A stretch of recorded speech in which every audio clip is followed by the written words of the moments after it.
American Hunt Osama bin Laden అనే కొత్త documentary web series నెట్ఫ్లిక్స్లో స్ట్రీమ్ అవుతుంది. మొన్న బుధవారం మే 14 నుంచి 3 ఎపిసోడ్లు ఉన్నాయి. ఒక్కొక్క ఎపిసోడ్ గంట ఉంది. మొత్తం 3 గంటలు టైం పట్టింది చూడడానికి.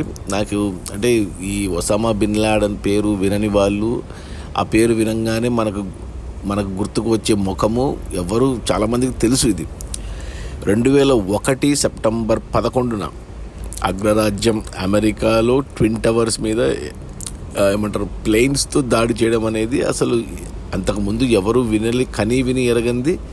ఆ తర్వాత కూడా అటువంటి దాడి ఎప్పుడు జరగలేదు ఎక్కడ కూడా. టెర్రరిజంకి పరాకాష్ట అది.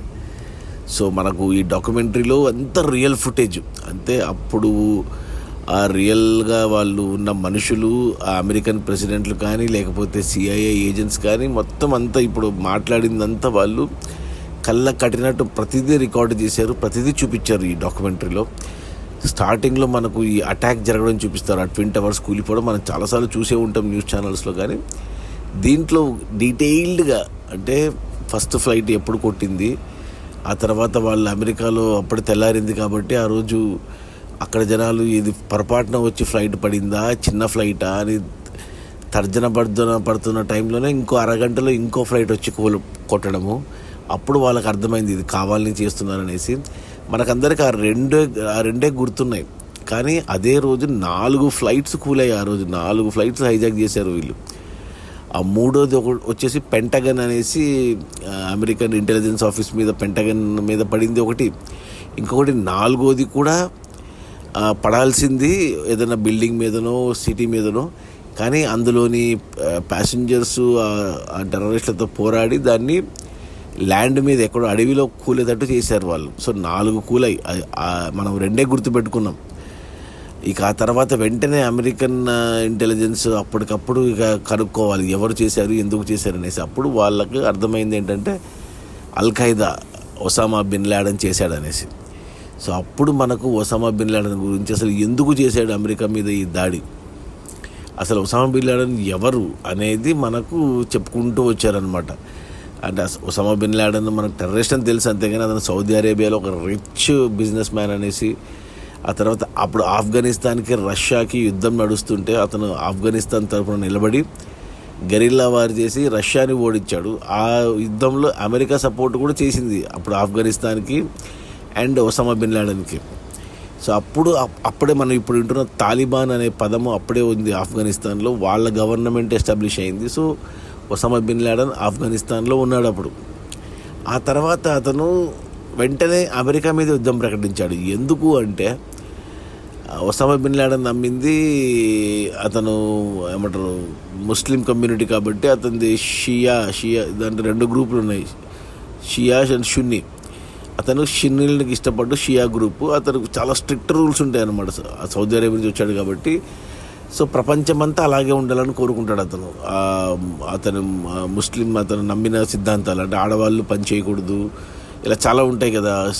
కొద్దిగా చాలా కఠినంగా ఉంటుంది సౌదీ అరేబియాలో. సో అలాంటి ప్రపంచాన్ని సృష్టించాలనుకున్నాడు అతను.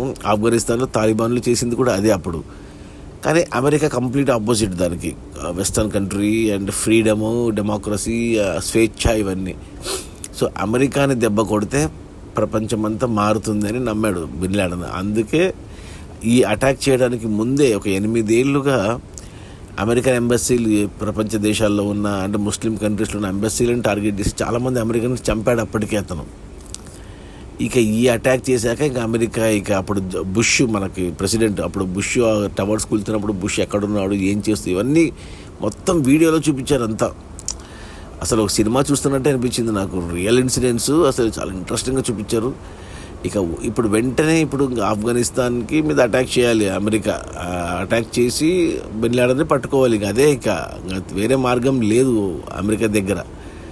సో వెంటనే వితిన్ 3 months సెప్టెంబర్లో దాడి జరిగితే బై డిసెంబర్ ఆఫ్ఘనిస్తాన్లోకి వచ్చారు. ఆఫ్ఘనిస్తాన్లో అప్పుడు అంటే తాలిబాన్ గవర్నమెంట్ వచ్చినా చాలామంది తాలిబాన్స్కి అగెనెస్ట్గా పోరాటాలు జరుగుతున్నాయి ప్రజల్లో నుంచి. సో ఒక వర్గము తాలిబాన్ సపోర్ట్, ఒక వర్గము ఆపోజిట్గా ఉన్న వర్గానికి అమెరికా సపోర్ట్ చేసి అక్కడ బేస్ చేసుకొని అమెరికా సోల్జర్స్ కొద్దిమందితోనే అక్కడ బాగా అటాక్ చేశారు. అంటే ఒసామా బిన్ లాడెన్ ఉన్నాడన్న ప్రతి చోటను పేల్చేశారు.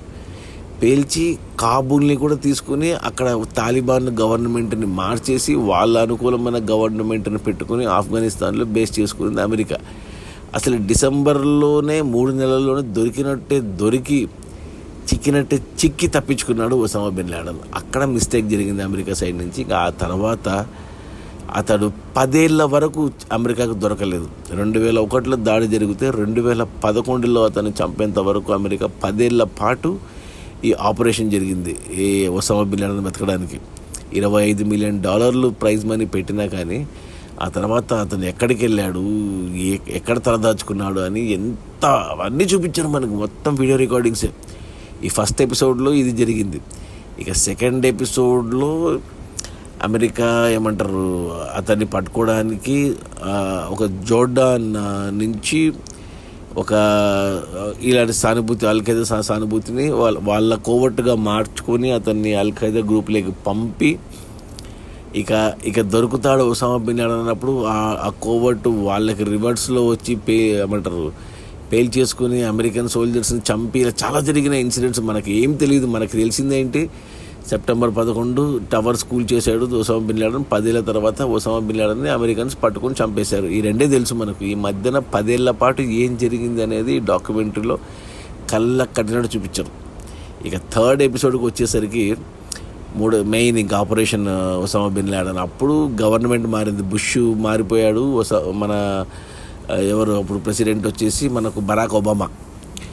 సో బరాక్ ఒబామా వచ్చేసి ఒసామా బిన్ లాడెన్ని పట్టుకోవాలి ఇప్పుడు. ఇక అలాంటి తాపత్రయంలో వాళ్ళకి లీడ్ దొరికింది. ఎక్కడ, పాకిస్తాన్లో తలదాచుకున్నాడు, అటోబాబాద్ అక్కడ దాని గురించి ఇంకా వాళ్ళు అసలు వాడు ఒసామా బిన్ లాడెన్ అయినా అక్కడే ఉన్నాడా అని చాలా చేసి చాలా జరిగింది వెనకాల. ఇంకా అవన్నీ చూపించారు, కళ్ళ కట్టినట్టు చూపించారు. అసలు వాళ్ళు ఎలా వచ్చారు అక్కడికి, పాకిస్తాన్ గవర్నమెంట్కి చెప్పకుండా రాత్రి వచ్చి అటాక్ చేయడం ఏంటి, వాడిని చంపడం ఏంటి, ఆ బాడీని తీసుకెళ్ళి ఆఫ్ఘనిస్తాన్కి తిరిగి వెళ్ళడం ఏంటి, అక్కడి నుంచి ఆ బాడీ ఎవరికి దొరకకుండా ఇండియన్ ఓషన్లో వేయడం ఏంటి, ఇవన్నీ అసలు కళ్ళ కట్టినట్టు చూపించారు. భలే ఉంది అసలు ఖచ్చితంగా చూడండి. 3 గంటలే ఉంది ఇది. 3 ఎపిసోడ్ నెట్ఫ్లిక్స్లో ఉంది. ఇంగ్లీష్ ఒరిజినల్, హిందీలో ఉంది ఆడియో, బట్ నేను ఇంగ్లీష్లో చూశాను విత్ ఇంగ్లీష్ సబ్ టైటిల్స్. తెలుగులో లేదు, హిందీలో ఉంది. బట్ భాషతో సంబంధం లేదు, ఖచ్చితంగా చూడండి ఇది. అంటే ఒక 10 ఏళ్ల పాటు అమెరికా చేసిన టెర్రరిజం మీద పోరాటం. మనం రీసెంట్గా పెహల్గామ్ అటాక్ జరిగితే 2 వారాల్లోనే మనం బదిలిచ్చాం. ఇప్పుడు అంతా మారిపోయింది. బట్ 25 ఏళ్ల క్రితం 2001లో జరిగిన ఇన్సిడెంట్. సో 2011లో పగ తెరుచుకుంది అమెరికా. ఆ తర్వాత ఎటువంటిది జరగలేదు అమెరికాలో పెద్దది. సో వాళ్ళు కూడా అలర్ట్ అయ్యారు. ఆ టెర్రరిజంకి బాధితులే. అతిపెద్ద తీవ్రవాద దాడి ఒసామా బిన్ లాడెన్ చేసింది. సో అసలు టెర్రరిజం అనే పదాన్ని పరిచయం చేసింది నాకు తెలిసి ఒసామా బిన్ లాడెన్. మనకు ఇండియా కాశ్మీర్ గొడవలు, ఇండియా పాకిస్తాన్ ఎంత ఉన్నా కానీ, బట్ దీనికి మించిన టెర్రరిస్ట్ అటాక్ మనకు చాలా జరిగాయి ఇండియాలో.